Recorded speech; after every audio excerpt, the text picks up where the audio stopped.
Otep à tous. Merci encore une fois de plus à tous ceux qui nous suivent. Bonjour. Parce que pour ma part, c'est bonjour. Parce que là, il est 3h moins du matin. Et j'ai décidé de faire cette vidéo de manière subite. D'ailleurs, même comme toutes les autres vidéos que vous voyez, c'est pas des vidéos que je prépare à l'avance ou je prépare un speech, non. Il y a un sujet qui est intéressant, je m'attarde dessus, je fais une vidéo, je partage avec vous. J'étais en train de parcourir un peu les réseaux sociaux là, surtout les groupes de spiritualité, Kamite et consorts. Alors j'ai vu un débat entre des personnes, des protagonistes, un camp qui pensait que c'est l'évolution, un autre camp qui pensait que c'est la création. L'évolution de quoi? La création de quoi? Bon, là il s'agit ici de déterminer si l'homme a été créé, si l'homme a été créé ou alors si l'homme a évolué. Deux théories encore qui s'affrontent. Et comme d'habitude, conscience ancestrale va venir mettre un peu du sable dans le tapioca des uns et des autres. Parce que pour nous, ce qui prime, c'est la vérité, c'est la logique. Parce que la logique des hommes, comme on le dit souvent, c'est une bassesse devant celle de Dieu, devant celle de la divinité. Et comme nous sommes des divinités, tant qu'on ne se met pas dans un état divin, on va toujours avoir une logique qui soit, pour ma part, très ambiguë. Alors, nous, ce qu'on dit d'entrée de jeu, c'est qu'on ne devrait plus parler de création ou évolution, mais plutôt de création et évolution. La cosmogonie des religions, de la spiritualité abrahamique, dans les religions abrahamiques, la cosmogonie abrahamique voudrait que Dieu ait créé l'homme. Ok. Accordons-le le bénéfice du doute. Les scientifiques d'un autre côté voudraient que, et certains kamites, voudraient que l'homme ait évolué. Je ne sais pas pourquoi les gens ne regardent pas de manière subtile, de manière succincte. La vérité est simple, elle n'est pas compliquée. Si vous cherchez une vérité et qu'elle paraît compliquée, abandonnez directement parce que ça ne serait plus la vérité. Comprenez, dans une théorie, la vérité est simple. C'est pas compliqué. Si quelqu'un commence à vous lire un livre là, il vous dit que non, tu ne peux pas comprendre ça parce qu'il faudrait que tu sois assis, tu vois, non, abandonnez direct. La vérité est simple. Et je vais partir de ces deux théories pour vous dire pourquoi on devrait dire et, ou alors pourquoi nous disons et. Et il est bien parlé dans l'ordre. Création et évolution. Les religions abrahamiques voudraient nous faire croire que l'homme a été créé, d'accord, et qu'il n'a pas évolué. Il n'y a pas eu d'évolution. Or, scientifiquement, nous savons que la morphologie de l'homme, ça veut dire son aspect physique, son teint et tout ça, sont le fruit de ce qu'il mange et de l'écosystème dans lequel il évolue. Comprenez? Et on le sait, si nous sommes noirs, c'est d'abord par rapport à l'environnement où nous sommes, à l'écosystème où les premiers de nous ont apparu. Et il faudrait comprendre que le déplacement, parce que je vais juste introduire ça comme ça, le déplacement des premiers mouvements migratoires qui sont partis de l'Afrique vers l'Europe, l'homme du Néandertal par exemple, pour le cas, qui arrive en Europe, fera en sorte que, au bout de quelques milliers d'années, parce que quand on vous dit que l'homme était au départ noir et qu'il est devenu blanc, les gens pensent que ça se passait en un claquement de doigts. C'est l'évolution. Il y a eu de l'évolution. Aujourd'hui, on voit des noirs. Il y a certains noirs qui arrivent en Europe. Le mélange, le fait de rester longtemps, 10, 20, 30 ans. Parfois, on le confond même. Vous voyez? Mais ne restons pas sur ces détails-là. 10, 30 ans, c'est rien. Mais on parle en termes de milliers d'années. La Terre est très vieille. Il faudrait que les gens le sachent. La Terre est extrêmement vieille. Qu'est-ce qui vous garantit que la population européenne sera la même dans 100 000 ans? 100 000. Dans 100 000 ans. Qu'est-ce qui vous garantit? Rien. Elle ne sera même pas la même. Parce que ce que nous mangeons va nous transforme. Ça nous transforme. Il suffit de voir ce que le Nyang Sang fait aux femmes aujourd'hui. Ce que le bronzage fait. D'accord? Notre écosystème a de l'impact sur nous. Donc nous sommes ce que nous mangeons et ce que notre écosystème fait de nous. D'accord? Si vous regardez ma dentition, je n'aurais pas la même dentition si j'étais un cannibale. Ma dentition serait autre. D'accord? C'est scientifique. Maintenant, partons sur le principe que les religieux rejettent. Ils disent que l'homme n'a pas évolué. On a mis Darwin au procès. Mais le mec est mort depuis et vous continuez de discuter dessus. Ce qui se passe, c'est quoi? C'est que, admettons que l'homme ait évolué, qu'il y a eu évolution. Les chrétiens vont dire oui, mais pourquoi l'homme a arrêté d'évoluer? Mais tu connais l'homme depuis combien de temps? Toi chrétien, ou toi musulman, ou toi qui dis que c'est la création, tu connais l'homme depuis combien de temps? Pour demander pourquoi l'homme n'a-t-il pas changé depuis là? Depuis quand tu connais l'espèce qui est devant toi? L'espèce que tu es aujourd'hui. Est-ce que tu as une appréhension de cette espèce-là il y a de cela 100 000 ans? Parce qu'on parle de l'Afrique. L'Afrique, c'est 400 000 ans d'histoire. 400 000.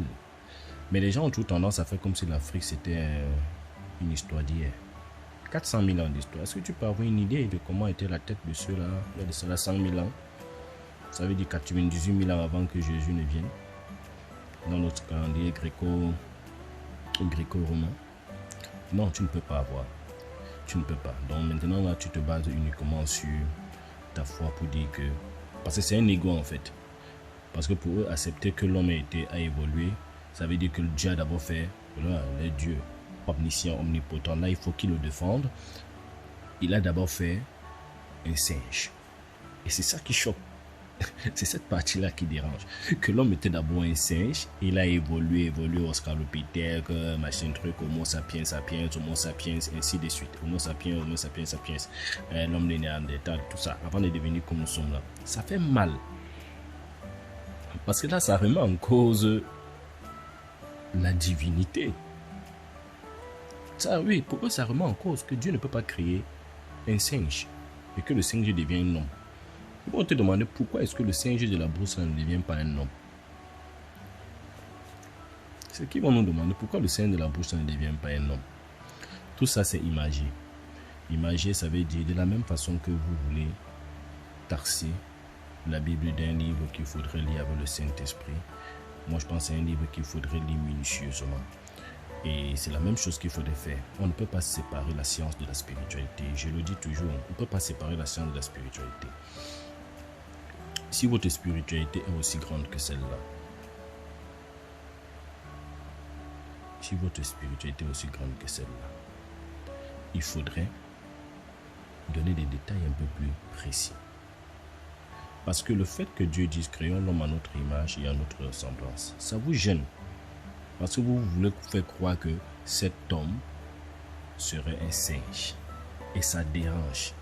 Que si cet homme-là c'est le singe et que le singe est évolué pour être aujourd'hui l'homme que nous sommes, ça dérange.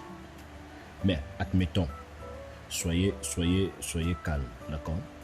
Admettons ceci, avant de me faire des critiques inutiles, imaginons un instant, d'accord? À tous mes amis chrétiens, à tous mes amis musulmans, à tous ceux qui croient à la création. Imaginons un instant que l'homme ait évolué. Un seul instant. ça ne va pas prendre plus de 15 secondes. Et que l'étape 0, parce que quand on parle d'évolution, il y a une étape, il y a une première étape, il y a quelque chose d'abord qui est au départ. Admettons que l'étape 0 était même un singe. Qui a créé le singe? Pourquoi vous pensez que le fait de dire que évolution, ça exclut qu'il y ait création? À l'étape 0, qui a créé donc le singe? Si le singe est la première forme que l'homme a eue, qui a créé ce singe? Donc vous comprenez maintenant que ce sont des débats inutiles. Parce qu'à la fin, on dit création et évolution. Création et évolution. Vous pensez que si l'homme, dans les textes bibliques, même les lois évoluent, l'inceste hier était accepté à une certaine époque, après ça a été décrété comme étant quelque chose de négatif. Et là, ça n'a pas été décrété comme quelque chose de négatif sur un claquement de doigts, non. Et là, je vous ramène encore, c'est vous qui amenez, qui ne voulez pas, qui faites du Dieu de la Bible un être humain. Parce que aujourd'hui, la science a démontré, il y a de cela bien des années, que si je fais un enfant, des enfants en fait, ces enfants grandissent, se marient entre eux, et les enfants de leurs enfants se marient entre eux, à partir d'une certaine génération, il y aura mort. La dégénérescence. Il y aura des morts. Tous ceux qui vont accoucher, les enfants qui vont accoucher vont mourir. Voilà pourquoi l'inceste n'est pas bien. Et dans une vidéo, je parlais de l'impact. Il ne faudrait pas qu'on vous dise que quelque chose n'est pas bien sans vous donner. Il dit un vrai, celui qui dit qu'il est spirituel, qu'il utilise la Bible, qu'il est un chrétien, je ne sais pas trop quoi, avéré, suprême, super. Il doit vous donner l'impact spirituel ou alors l'impact physique que telle parole qu'on a demandé de ne pas faire aura. S'il ne vous donne pas ça, il vous dit que c'est Dieu, on ne fait pas ça. Il ne connaît rien. Mais il n'a pas l'humilité de connaître, d'accepter qu'il ne connaît rien. Récitez les versets bibliques. Récitez, essayez d'expliquer la profondeur selon vous. Ne fait pas de vous un savant. Ça fait de vous un pseudo-savant. D'accord? Ça fait de vous un pseudo-savant. Donc, il faut comprendre donc que, au fond, ce qui est important, c'est que même l'inceste, les lois que le Dieu de la Bible, dans la Bible, d'accord, les lois, parce que du Dieu de la Bible, ça peut choquer, vous allez peut-être m'excuser, mais les lois qui sont établies dans la Bible sont évolutives en fonction des époques. Vous pensez que si il était question de création, alors au départ, que l'homme, Dieu avait fait une créature telle que moi, d'accord, qu'il a fait une créature telle que moi au départ, pourquoi n'aurait-il pas fait? Parce que la créature est plus compliquée que d'établir des lois. Pourquoi n'aurais-tu pas fait des lois simples, des lois immuables? Parce que vous croyez à des lois qui ont évolué avec un Dieu qui est omniscient. Nous, conscience ancestrale, on croit que les lois de la cosmologie, les lois qui régissent l'univers sont immuables et n'évoluent pas. D'accord? Elles n'évoluent pas. Maintenant, les gens peuvent penser que oui, ces lois changent. Mais les lois changent, c'est très dangereux de le dire. On va faire une vidéo dessus pour pouvoir expliquer pourquoi est-ce qu'on pense que les lois qui régissent l'univers, le fonctionnement de l'univers ne changent pas. Voilà, on va faire une vidéo dessus. Mais ce qu'il faudrait comprendre, c'est que Dieu, dans son omniscience, dans les textes judéo-chrétiens ou islamiques, aurait pu a fait un homme parfait. Ça veut dire une créature parfaite. Il a fini sa créature, il était content. Mais les lois maintenant qu'il met, qui sont plus faciles, évoluent. Cependant, l'homme n'a pas évolué. C'était ce qui est plus compliqué à faire, qui peut le plus, peut le moins. Mais ce moins-là, on constate que ce moins, il devient difficile. Parce que ça change au fil des temps. Ça change au fil des temps. Donc vous voyez que c'est un sujet en réalité qu'on ne devrait même pas faire un débat dessus. Pour ceux qui ont la compréhension des détails, ils passent dessus. Ils passent dessus. Parce qu'en réalité, création et évolution, c'est le terme approprié. Parce que pour qu'il y ait évolution, il faudrait d'abord qu'il y ait création. D'accord? Il faut d'abord qu'il y ait création. Je ne suis pas en train de dire ici. Parce qu'on va faire des vidéos dessus. Si vous avez des sujets, vous pouvez proposer. Donc, je ne suis pas en train de dire que création est ce que nous pensons qui a été au départ. Parce que si on revient un peu sur notre cosmogonie, vous avez compris que dans le monde étaient contenues toutes les essences de ce qui allait être. D'accord? Il y avait des particules à l'intérieur, l'essence de l'humanité était déjà là. Mais nous sommes sur le contexte création ou évolution, et nous disons plutôt création et évolution. Parce qu'il ne peut pas avoir dans ces deux contextes, il ne peut pas avoir de l'évolution sans la création, il ne peut pas avoir de la création sans évolution. Parce que le monde évolue, les hommes évoluent, tout évolue. Les animaux qui existaient au départ de notre Adam et Ève, ce ne sont plus les mêmes qui sont aujourd'hui. D'accord? Ce ne sont plus les mêmes qui sont aujourd'hui. Beaucoup des espèces sont disparues, d'autres ont apparu. Donc, il y a évolution. Il y a métamorphose. Le monde change. Au départ, c'était la Pangée. Il n'y avait qu'un seul bloc. Après, c'est devenu le continent. Tout a évolué. Le monde évolue. Donc, ayons l'esprit ouvert et ne nous attendons pas sur des détails inutiles. J'ai décidé comme ça de prendre une petite vingtaine de minutes pour parler de ce sujet avec vous.